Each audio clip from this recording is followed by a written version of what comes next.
আমরা তো ম্যাক্সিমাম যারা কার নিয়ে নলেজ থাকে ম্যাক্সিমামই হয়তো বিএমডাব্লিউ এবং মার্সিডিস এই দুইটা ব্র্যান্ডকে চিনি। এবং মার্সিডিস দুইটাই লাক্সারিয়াস কার ব্র্যান্ড এবং দুইটাই জার্মানির ব্র্যান্ড। তাদের মধ্যে একটা ডিফারেন্সিয়েটর রয়েছে, সেটা কি? সেটা হচ্ছে স্টোরি টেলিং। স্টোরি টেলিংটা আসলে কি? স্টোরি টেলিংটা হচ্ছে স্টোরি টেলিংয়ের মাধ্যমে আসলে ব্র্যান্ড নিজেকে অন্যদের থেকে আলাদা করে।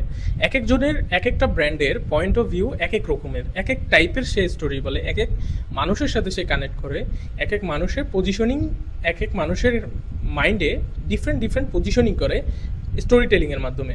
সো বিএমডাব্লিউ, মার্সিডিস তারা তাদের স্টোরি টেলিংটা ডিফারেন্টভাবে করে। একজনের থেকে ইউনিক সেটা বোঝানোর জন্য তারা এই স্টোরি টেলিং স্ট্র্যাটেজিটা অ্যাপ্লাই করে। তারা তাদের কাস্টমারকে কিভাবে স্টোরিটা শেয়ার করে। বিএমডাব্লিউ চায় আপনি গাড়ির ফ্রন্ট সিটে বসেন এবং অ্যাডভেঞ্চারের বা কার রাইডের মজা নেন।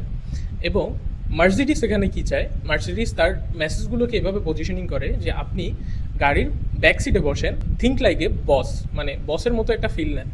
সো এইটাই হচ্ছে তাদের আসলে ডিফারেন্সিয়েট। দুটোই আসলে তাদের নিজেদের পয়েন্ট অফ ভিউ থেকে কিভাবে তারা স্টোরিটা বলবে, কিভাবে তারা তাদের কাস্টমারের সাথে কানেক্ট করবে, সেই পয়েন্ট অফ ভিউ। সো দুটোটার কোনোটাই খারাপ না, দুটোটা হচ্ছে তারা তাদের স্টোরি টেলিং করছে।